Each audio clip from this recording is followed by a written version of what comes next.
Hello friends, welcome to my channel pi plus, जहाँ हम करेंगे कॉम्प्लेक्स टॉपिक्स को simple. If you are new to my channel then please subscribe and press the bell icon so you don't miss any of my videos. And let's get started. आज हम करेंगे class 11 M L Agarwal sets exercise 1.2। तो number 1 से start कर देते हैं। In the following sets in the following state weather A is equal to B और not. तो ए और बी इक्वल है कि नहीं, आपको ये बताना है। इक्वल कब होते हैं? जब दोनों सेट्स में एलिमेंट सेम हो। तो ए का जो सेट है वहाँ पर कंडीशन है x plus 2 is equal to 3। तो अगर x plus 2 is equal to 3 को आप सॉल्व करेंगे तो आपको x इज इक्वल टू कितना मिलेगा? x इज इक्वल टू आपको मिल जाएगा 1। सो a का एक ही एलिमेंट है, दैट इज़ 1। और b के अंदर क्या बोल दिया है? b x belongs to natural number. n का मतलब नेचुरल नंबर होता है। नेचुरल नंबर स्टार्ट होता है 1 से, तो 1 2 3 4 सारे नेचुरल नंबर हैं। And is less than 2। तो अगर लेस देन 2 होगा तो एक ही नेचुरल नंबर बचता है, दैट इज़ 1। तो b का भी एक ही एलिमेंट है, दैट इज़ 1। तो a और b इक्वल होंगे क्योंकि दोनों में ही सेम एलिमेंट्स है। नेक्स्ट नंबर टू में बोल दिया है x belongs to natural number और 3x माइनस 1 लेस देन 2। देखिए b में भी सेम कंडीशन दिया हुआ है, बस डिफरेंस है यहाँ पर x belongs to whole number. So यहाँ पर इस कंडीशन को पहले हम सॉल्व करेंगे। सॉल्व करके हमें x लेस देन 1 मिला है। अब x लेस देन 1 में नेचुरल नंबर में कुछ नहीं आता क्योंकि नेचुरल नंबर स्टार्ट ही होता है 1 से लेके। तो लेस देन 1 में आपको कोई भी नेचुरल नंबर नहीं मिलेगा। So x is equal to 5 null set हो जाएगा। a is equal to 5 null set हो जाएगा। a के अंदर कोई भी एलिमेंट्स है नहीं। और b के अंदर देखिए सेम कंडीशन के लिए होल नंबर 0 से स्टार्ट होता है, तो लेस देन 1 0 हो सकता है। तो b के अंदर एक एलिमेंट है, दैट इज़ 0। तो a और b बिल्कुल भी इक्वल नहीं है। ओके, नेक्स्ट हम देखते हैं। नेक्स्ट में बोला है a x belongs to n and is a prime factor of 36। तो नेचुरल नंबर है x जहाँ पर that is a prime factor of 36 और b डायरेक्ट बोल दिया है। अब बताइए प्राइम फैक्टर ऑफ 36 कौन से होते हैं? 2 और 3 होते हैं प्राइम फैक्टर। तो यहाँ पर a क्या हो जाएगा? 2 और 3, और b इतना बड़ा है तो a और b not equal. Okay, next है पार्ट 4। पार्ट 4 में बोल दिया है a में ऐसे एलिमेंट्स है जहाँ पर x बिलोंग्स टू i का मतलब होता है integer, and x square less than is equal to 4। And b है x बिलोंग्स टू r का मतलब है real number, and x square minus 3x plus 2 is equal to 0। तो सबसे पहले इन दोनों इक्वेशंस को सॉल्व कर लेते हैं और देखते हैं इसके वैल्यूज़ क्या आने वाले हैं। अगर x square less than is equal to 4 है, इसे हम लिख सकते हैं x square minus 4 less than is equal to 0। इसको हम फार्मूला से लिख सकते हैं, a square minus B square के फार्मूला से लिख सकते हैं a minus B into A plus B करके। तो x minus 2 into x plus 2 less than is equal to 0 हो जाएगा। अब इसे सॉल्व करके ये कैसे लाना चाहिए ये मैं शॉर्ट में समझा देती हूँ। देखिए this into this is less than is equal to 0, right. अब अगर ऐसा हो जाए कि x माइनस 2 लेस देन 0 है एंड x प्लस 2 भी लेस देन 0 है, तो कभी भी इन दोनों को प्रोडक्ट करके आपको लेस देन 0 मिल सकता है। मतलब ये भी नेगेटिव है, ये भी नेगेटिव है, दोनों मिलके आप माइनस इंटू माइनस करेंगे आपको प्लस मिल जाएगा, राइट। तो इसकी वजह से अगर आपको नेगेटिव लाना है, लेस देन 0 मतलब नेगेटिव, राइट, तो एक को पॉजिटिव करना पड़ेगा और एक को नेगेटिव करना पड़ेगा, तभी आपको दोनों का प्रोडक्ट नेगेटिव में मिलेगा। ओके, तो उस हिसाब से हम बोल सकते हैं कि या तो x minus 2 less then 0 and x plus 2 greater than 0 होगा, और अब इन दोनों को एक साथ होना पड़ेगा। ये दोनों कंडीशन अगर एक साथ सेटिस्फाई नहीं हो रही है तो नहीं मिलेगा आपको, ये ध्यान में रखना है। और क्या होना चाहिए? या तो x माइनस 2 ग्रेटर देन 0 होगा and x plus 2 less then 0 होगा, ठीक है। क्योंकि इस कंडीशन में ये नेगेटिव हो रहा है, ये पॉजिटिव हो रहा है, इस कंडीशन में ये पॉजिटिव हो रहा है, ये नेगेटिव हो रहा है, हमें नहीं पता कौन सा होना चाहिए। अब चेक कर लेते हैं कौन से कंडीशन एक साथ पॉसिबल है। पहले इसे सॉल्व करके आपको क्या मिलेगा? This will give x less than 2 and ये यहाँ से मिल जाएगा आपको x ग्रेटर देन माइनस 2, ठीक है ना। और यहाँ से आपको क्या मिलेगा? x greater than 2 and x less than minus 2। अब देखिए ये दो कंडीशन एक साथ सेटिस्फाई हो सकते हैं कि x 2 से छोटा है और -2 से बड़ा है, पर ये दो कंडीशन एक साथ सेटिस्फाई हो सकता है कि x का वैल्यू 2 से बड़ा है पर -2 से छोटा है? Not possible, right? तो ये हो जाएगा आपका आंसर कि x का वैल्यू -2 से बड़ा है पर 2 से छोटा है, क्योंकि यहाँ पर इक्वल टू साइन भी है, इसीलिए दोनों तरफ इक्वल टू साइन हो जाएगा। तो आपको a के वैल्यूज़ क्या क्या मिलने वाले हैं? -2 से स्टार्ट कीजिए, क्योंकि इंटीजर है, सारे इंटीजर के वैल्यूज़ लेंगे आप, -2 -1 0 1 2 सारे, ठीक है। उसी तरीके से हम b को नॉर्मली सॉल्व कर सकते हैं, क्योंकि b तो नॉर्मल इक्वेशन है, ये इनइक्वालिटी था, इसलिए आपको ऐसे सॉल्व करना पड़ा। ओके, तो ये यहाँ पर b को आप मिडिल टर्म कर दीजिए, आपको दो वैल्यूज़ मिलने वाले हैं 1 और 2, तो b का जो सेट हो जाएगा वो हो जाएगा यहाँ पर 1 और 2। तो अब देखिए b और a के जो एलिमेंट्स है वो अलग है, तो a not is equal to b होना चाहिए। ओके, नेक्स्ट में a इज इक्वल टू 2,3 दिया है और b is x is a solution of this equation. तो इसको पहले हम मिडिल टर्म करके सॉल्व करेंगे, सॉल्व करके ये आ रहा है -2 और -3, तो -2 -3 और a के जो एलिमेंट्स थे वो थे 2 और 3, तो दोनों अलग है, इसीलिए a not is equal to b होना चाहिए। नेक्स्ट आ गया पार्ट 6। पार्ट 6 में बोला है कि a के लिए x is a letter in the word loyal और b के लिए y is a letter in the word alloy. तो देखते हैं लॉयल के अंदर कौन से लेटर हैं। देखिए, एक लेटर आप एक ही बार लेंगे, जितने बार भी रिपीट होना हो कोई फ़र्क नहीं पड़ता, एक ही बार लेना है आपको, एलिमेंट आप एक ही बार लेने वाले, ठीक है ना। तो आप सबसे पहले मैं अल्फ़ाबेटिकली ऑर्डर में मैंने लिखा है ALOY, L 2 बार है पर फ़र्क नहीं पड़ता, आप एक ही बार लेंगे। ओके, यहाँ पर भी देखिए आपके पास B में भी ALOY आ रहा है, तो दोनों के एलिमेंट्स सेम है और A और B के अंदर, तो आपका A is equal to B होना चाहिए। उसी तरीके से यहाँ पर भी सेम क्वेश्चन था, जहाँ पर आपके A के अंदर जो A का जो सेट है उसके अंदर कौन से लेटर्स है, कौन से वर्ड के लेटर्स है, उल्फ के और यहाँ पर फॉलो के। तो उल्फ के लिए आपको मिल जाएंगे FLOW और फॉलो के लिए भी आपको मिल जाएंगे FLOW। यहाँ पर L 2 बार है पर फ़र्क नहीं पड़ता, आपको एक ही बार लेना पड़ता है, ठीक है ना। सेम एलिमेंट आप एक ही बार डालेंगे सेट के अंदर, बार बार नहीं डालते हैं, तो A is equal to B होगा। नेक्स्ट क्वेश्चन पार्ट 8, A बोल दिया है, ये डॉट डॉट का मतलब है ये चलता जा रहा है, ऐसे ही चलता जा रहा है, and B x is a multiple of 10, तो आपको बोलना है A is equal to B है कि नहीं। देखिए, x is a multiple of 10, आप नॉर्मली सोचेंगे कि A और B सेम होना चाहिए, पर मल्टीपल ऑफ 10 में नेगेटिव मल्टीपल भी तो आ सकता है ना, तो इसीलिए नेगेटिव मल्टीपल भी है, पॉजिटिव मल्टीपल भी है, इसीलिए A not is equal to B होना चाहिए।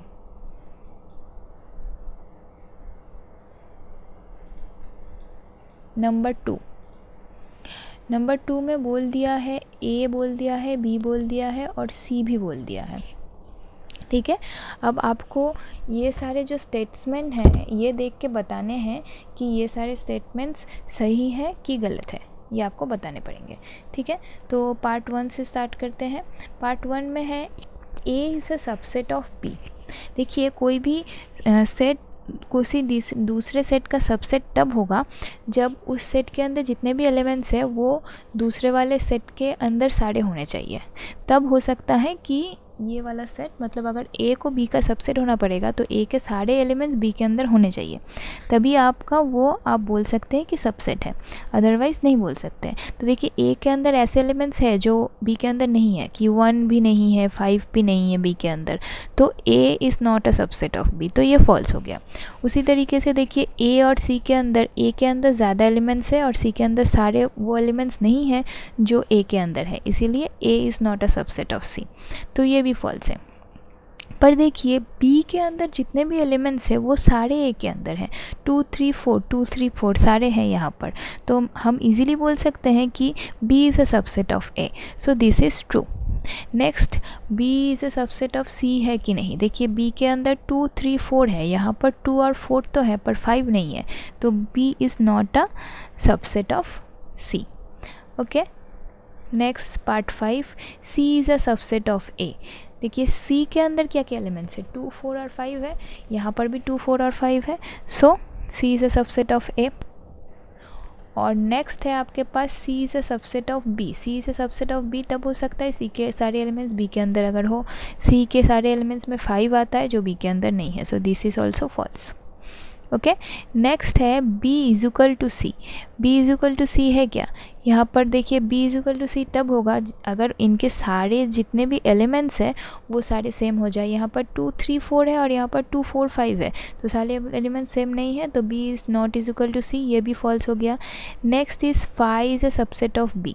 अब देखिए फाई होता है नल सेट, और एक नल सेट किसी भी सेट का सबसेट हो सकता है। तो क्योंकि नल सेट के अंदर कोई एलिमेंट नहीं है, तो आप ऐसा सोच ही सकते हैं कि वो किसी भी सेट का सबसेट है। किसी भी सेट का 2 सबसेट तो होगा ही, एक नल सेट और वो दूसरा है वो खुद का सबसेट होता है। ये प्रॉपर्टी आप याद रखिए, तो यहाँ पर ये चीज़ ट्रू होनी चाहिए। Okay, next is A equivalent B. यहाँ पर ये जो साइन है ना, दैट इज़ इक्विवेलेंट साइन, और इक्विवेलेंट साइन का मतलब होता है कि अगर दोनों सेट के अंदर नंबर ऑफ़ एलिमेंट्स सेम हो तब आप बोल सकते हैं कि ये दोनों सेट इक्विवेलेंट है। ठीक है ना? तो ए और बी के अंदर नंबर ऑफ़ एलिमेंट सेम है क्या? नहीं, ए के अंदर 1 2 3 4 5 है और बी के अंदर 3 है, तो ए और बी इक्विवेलेंट नहीं है। ए और सी भी इक्विवेलेंट नहीं है, सिर्फ बी और सी देखिए इक्विवेलेंट है। यहाँ पर भी 3 नंबर ऑफ़ एलिमेंट्स है, यहाँ पर भी 3 है, तो यहाँ पर से B और C equivalent, that will be true, और बाकी दोनों फॉल्स हो जाएंगे। इक्वल होने का मतलब सारे एलिमेंट्स सेम होने चाहिए, नंबर ऑफ़ एलिमेंट जितने भी है सेम होंगे और सारे एलिमेंट्स भी सेम होंगे। और इक्विवेलेंट का मतलब सिर्फ अगर नंबर ऑफ़ एलिमेंट सेम हो जाए तभी आप बोल सकते हैं कि वो इक्विवेलेंट है। ओके, नेक्स्ट हम पार्ट 3 में जा रहे हैं। यहाँ पर बोला है यूज़ एप्रोप्रिएट सिम्बॉल। इनमें से आपको सिम्बॉल्स यूज़ करने हैं to fill in the blanks. ठीक है, अच्छा, तो सबसे पहले बोला है 4। यहाँ पर ब्लैंक दिया हुआ है, इस सेट से आप कैसे रिलेट कर सकते हैं? देखिए 4 एक एलिमेंट है। अगर नॉर्मली किसी भी नंबर को या किसी भी वर्ड को किसी को लिखा जा रहा है विदाउट ब्रैकेट्स, ऐसे ब्रैकेट के अंदर नहीं, तो आप उसको एलिमेंट की तरह लेंगे। तो ये एक एलिमेंट है, तो ये देखिए इसके अंदर एक एलिमेंट 4 भी है, तो आप बोल सकते हैं कि 4 बिलोंग्स टू दिस। पर उसी तरीके से अगर हम -5 लिखें तो -5 इस सेट के अंदर नहीं है, कोई भी एक एलिमेंट -5 नहीं है, तो हम नहीं लिख सकते कि -5 इस सेट के अंदर बिलोंग करता है। So -5 does not belongs to this set. Okay, next यहाँ पर ये ब्रैकेट दिया हुआ है, मतलब this is a set. Okay, तो ये इस सेट के साथ कैसे रिलेटेड है? देखिए ये एक सेट है, तो इस सेट का एलिमेंट तो हो नहीं सकता, क्योंकि कोई भी सेट दूसरे सेट का एलिमेंट नहीं हो सकता। अब सेट दिया हुआ है तो एक ऑप्शन नहीं है कि सबसेट हो सकता है, तो देखिए यहाँ पर सबसेट का ऑप्शन है, तो यहाँ पर सबसेट है क्योंकि इसके अंदर जो एलिमेंट है दैट इज़ 2 और इसके अंदर भी एलिमेंट 2 है। तो सबसेट होने का रूल क्या होता है? अगर आप बोल रहे हैं कि ए बी का सबसेट है, मतलब ए के अंदर जो एलिमेंट है वो बी के अंदर होना चाहिए, तो ए के अंदर जो एलिमेंट है वो बी के अंदर है, तो ये इसका सबसेट हो गया।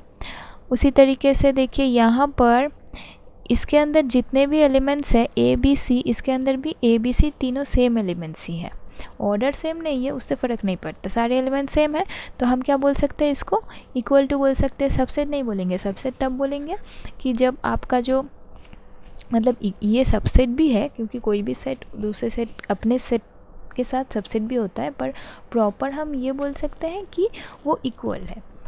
ठीक है ना? नेक्स्ट हम क्या बोल सकते हैं? A B C this is equal to this, क्योंकि यहाँ पर भी देखिए ए बी सी ही है, बी 2 बार है, ए 2 बार है, पर उससे फ़र्क नहीं पड़ता, इसका मतलब भी ए बी सी ही है। Okay, next is A I you, और यहाँ पर है ए आई। अब देखिए ये जो सेट है ये ना तो इसके इक्वल है ना तो इसका सबसेट है, क्योंकि सबसेट होने का मतलब इसके अंदर जितने भी एलिमेंट्स हैं वो यहाँ पर होने चाहिए, पर यहाँ पर सारे एलिमेंट्स नहीं है, यहाँ पर यू एक एक्स्ट्रा है, पर देखिए यहाँ पर जितने भी एलिमेंट्स हैं वो सारे यहाँ पर है, तो हम बोल सकते हैं कि this is a subset of this, तो इसीलिए ये साइन उल्टा है, क्योंकि this is a subset of this, ये इसका सबसेट नहीं है, ये इसका सबसेट है। ओके, और आखिरी है Mumbai x is a capital city of countries in Asia. तो ये जो आपका सेट है यहाँ पर वो सिटीज़ होंगे जो एशिया के कंट्रीज़ के कैपिटल सिटी है। मुंबई कैपिटल सिटी है क्या? नहीं ना, तो इसीलिए Mumbai does not belongs to this set. Okay, next आपको ट्रू फॉल्स बोलने हैं नंबर 4 में भी। Examine whether the following statements are true or false. So A, B is not a subset of B, C, A। पर A, B ये वाला जो सेट है ये इसका सबसेट होना चाहिए ना, क्योंकि इसके अंदर जितने भी एलिमेंट्स हैं ये सारे यहाँ पर है, तो नॉट अ सबसेट बोला है तो फॉल्स हो जाएगा ये। Next is 1, 2, 3 is a subset of 1, 3, 5। तो देखिए सबसेट होने का मतलब इसके सारे एलिमेंट्स इसके अंदर होने चाहिए, पर 2 यहाँ पर नहीं है, तो ये जो स्टेटमेंट है that will be false. A is a subset of ABC। हाँ ऑब्वियसली, क्योंकि इसके अंदर A है और इसके अंदर भी A है, so this will be true. A belongs to ABC। ये बिलोंग्स टू साइन किसी एलिमेंट के लिए आता है, ठीक है ना। ये अगर एक कोई एलिमेंट होता तो आप लिख सकते थे कि A belongs to ABC, but ये क्योंकि ये ब्रैकेट दिया हुआ है मतलब दिस इज़ अ सेट। अब एक सेट दूसरे सेट के अंदर बिलोंग ऐसे नहीं कर सकता।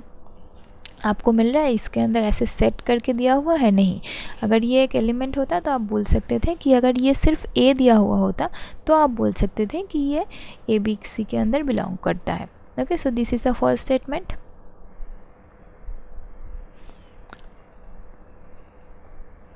नेक्स्ट पार्ट 5, जहाँ पर बोला है A, E ये जो सेट है that is a subset of X is a vowel in the English alphabet. तो ये वाला जो सेट होगा इसके अंदर सारे वावल्स होंगे A, E, I, O, U, तो वो उसके अंदर A और E भी होंगे, तो A, E is a subset of this set, तो this is true. Next, X is an even natural number less than 8 and here that this is a subset of X is a natural number which divides 36। तो पहले दो sets लिख लेते हैं। Even natural number less than 8 कौन से हैं? Natural number even, natural number का मतलब स्टार्ट होता है 1 से, उनमें से इवन कौन से हैं और लेस देन 8 तक 2, 4 और 6। और अगर आप देखना चाहते हैं कि नेचुरल नंबर विच डिवाइड्स 36, तो आप कौन से नंबर लेंगे? सारे ये नंबर 36 को डिवाइड करते हैं। तो फिर यहाँ पर ये जो सेट है ये इसका सबसेट है कि नहीं? ऑब्वियसली है, क्योंकि 2, 4 और 6 यहाँ पर भी है, तो ये ट्रू होना चाहिए। नेक्स्ट फिर से आपको ट्रू फॉल्स बोलने हैं। State whether each of the following is true or false. सो सबसे पहले पार्ट 1 में बोला गया है 2 इज़ अ सबसेट ऑफ 1, 2, 3। अब ये तो आपको दिख रहा है this is a element, this is not a set, तो this is false. 2 belongs to 1, 2, 3।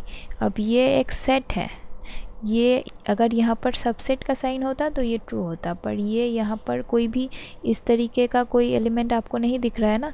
अगर आप ऐसा सोचते हैं, अगर आपके पास ऐसा सेट होता जहाँ पर 1, 2, 3 ऐसे हैं, तो ये एक एलिमेंट की तरह आप सोचते, तब आप बोल सकते थे कि ये इसके अंदर बिलोंग करता है। पर ये वाला एलिमेंट तो यहाँ ये 2 और ये 2 में डिफरेंस है, क्योंकि ये ब्रैकेट के अंदर है, तो ये इसके अंदर बिलोंग नहीं करता है। नेक्स्ट, तो ये फॉल्स हो गया। नेक्स्ट है 5 belongs to 1, 2, 3।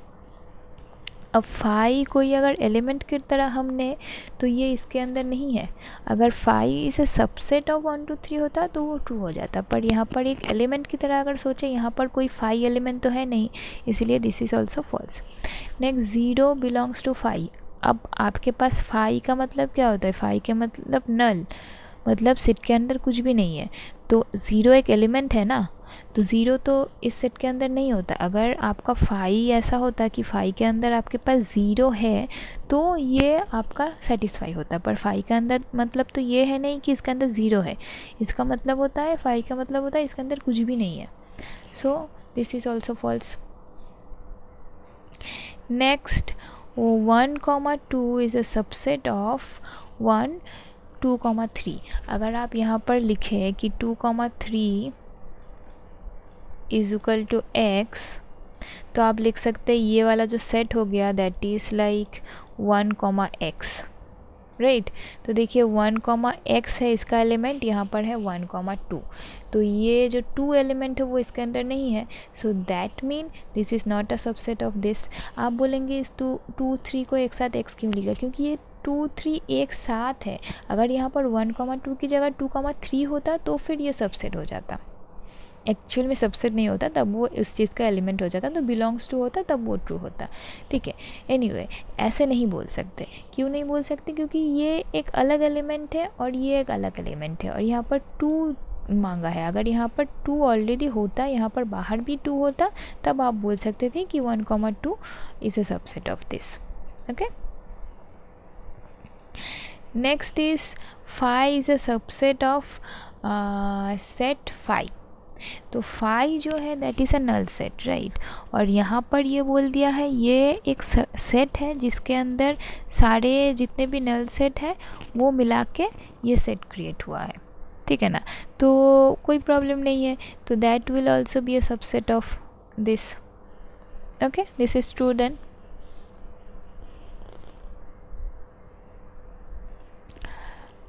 Next is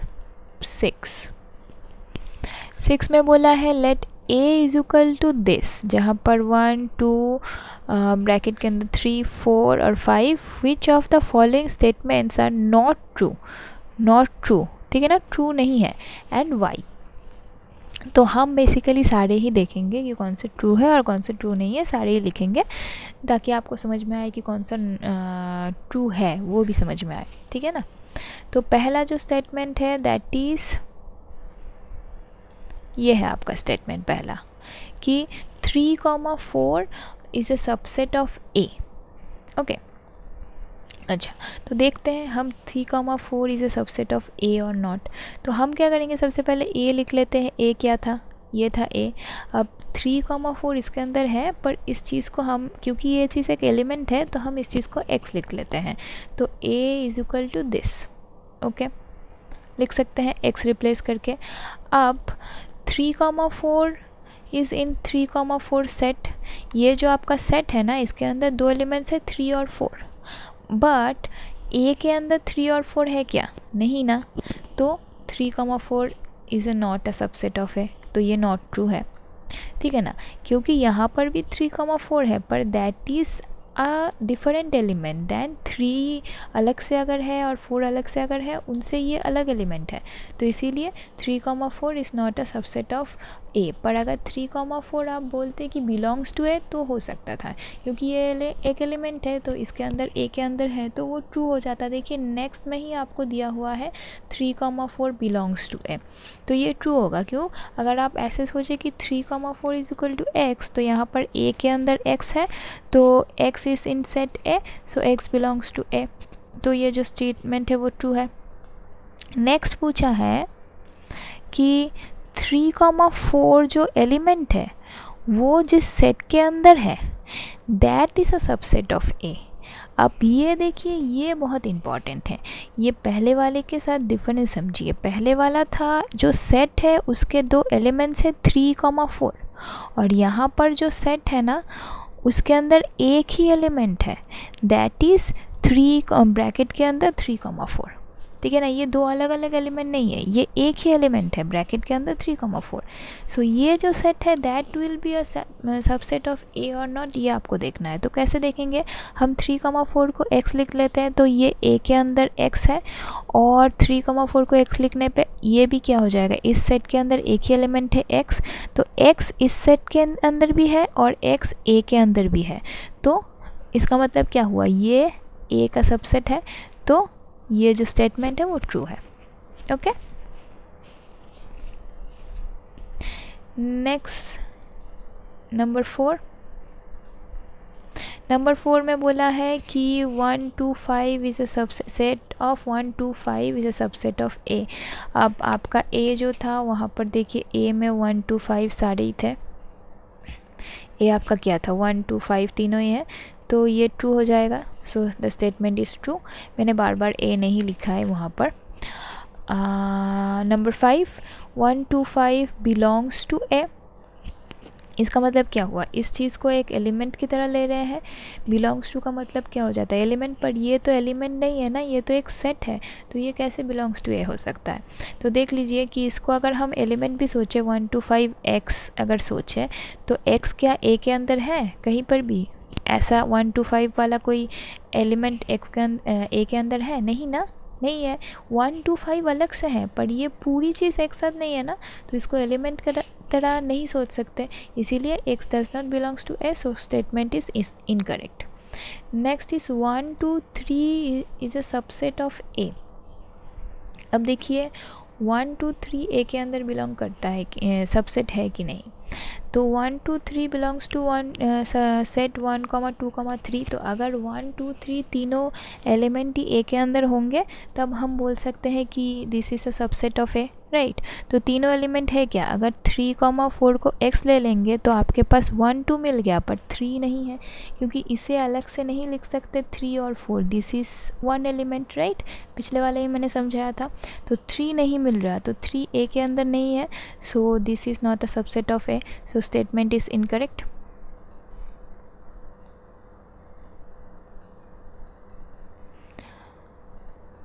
Part 7, 1 belongs to A, 1 is element of A, so statement is true. 1 subset of A, अब 1 तो एक एलिमेंट है, सबसेट तो हो नहीं सकता, क्योंकि सबसेट होने के लिए दोनों को ही सेट्स होने पड़ेंगे ना, तो statement is incorrect. Next 5 belongs to A, अब 5 बिलोंग्स टू A का मतलब 5 को एक एलिमेंट होना पड़ेगा जो A के अंदर है, जो कि है नहीं। A के अंदर कोई भी 5 बोल के एलिमेंट नहीं है। A के अंदर कौन से एलिमेंट है, 1 है, 2 है, 5 है, और 3, 4 को हमने x लिया है, तो x एलिमेंट है, तो 5 है नहीं, तो इसका मतलब A का ये A के अंदर बिलोंग नहीं करता। Next 5 is a subset of A, obviously, क्योंकि कोई भी सेट का एक सबसेट नल सेट होता है, तो ये स्टेटमेंट करेक्ट होना चाहिए। 5 is a subset of A, पर 5 does not belongs to A, मतलब 5 एक एलिमेंट की तरह नहीं है A के अंदर, पर सबसेट हो सकता है। ओके, नेक्स्ट, और ये वाला शायद आखिरी है पार्ट 6 का, आपको बोल दिया है subset set of 5 is a subset of A। तो यहाँ पर जो 5 सेट है उसके अंदर सारे ऐसे सेट है जो नल सेट्स है। ये जो सेट है सेट 5 का मतलब क्या है, इसके अंदर ऐसे सारे सेट्स होंगे जो नल सेट होंगे, राइट। सारे ऐसे सेट मिला के ये सेट बना है जो नल सेट है। पर ये तब हो सकता था, ये सबसेट ऑफ A तब हो सकता था कि A के अंदर भी कोई नल सेट अगर होता। अगर A के अंदर ऐसा होता कि A इज इक्वल टू 1, 2, 3 तो था नहीं, 3, 4 ऐसा था, और 5 उसके साथ अगर 5 भी होता, मतलब इस सेट का एक एलिमेंट 5 है, तो A के अंदर अगर 5 होता तो आप बोल सकते थे कि A का जो सबसेट है वो 5 है, या 5 ये जो सेट है वो A का सबसेट है। पर A के अंदर कोई एलिमेंट 5 बोल के है नहीं, तो this is not a subset of A, so this is incorrect. 5 subset हो सकता है A का, पर कोई अगर सेट ऐसा हो जिसके अंदर 5 एक एलिमेंट है, तो उसके लिए क्या होना पड़ेगा, A के अंदर भी एक एलिमेंट होना पड़ेगा 5, वो नहीं है, इसीलिए ये सबसेट नहीं हो सकता। ओके, डिफरेंस को समझिए, ओके ना। और इस वीडियो का आखिरी sum number 7, if xi is equal to 1, 2, 3 ... 10 and A where x is a prime factor of 66 leaves the set A। मतलब xi जो है वो यूनिवर्सल सेट है, तो ऐसे कोई भी अगर A is a subset of universal set xi, तो A के एलिमेंट्स ऐसे नहीं हो सकते जो xi के बाहर हो, ठीक है ना। तो आपको बोलना है कि x के प्राइम फैक्टर है 66 के प्राइम फैक्टर जितने भी हैं, और जो वैल्यूज़ इस यूनिवर्सल सेट के अंदर होने चाहिए, 10 तक जितने भी वैल्यूज़ इसके अंदर होने चाहिए, ठीक है। तो कोई फ़र्क नहीं पड़ता, क्योंकि प्राइम फैक्टर ऑफ 66 आर 2 और 3, तो वो ऑब्वियसली इसके अंदर ही है, तो 2 और 3 हो जाएगा A का, जो A के जो एलिमेंट्स हो जाएंगे वो हो जाएंगे 2 और 3, ठीक है। अगर यहाँ पर जाई होता कि 1,2 है तो यहाँ पर आप सिर्फ 2 को ले सकते थे, क्योंकि यूनिवर्सल सेट के बाहर नहीं हो सकता किसी सेट के एलिमेंट के वैल्यू, ठीक है। I hope you understood today's topic. If you have any doubts, questions or suggestions, do comment below or email me, and if you like my work, don't forget to like my videos.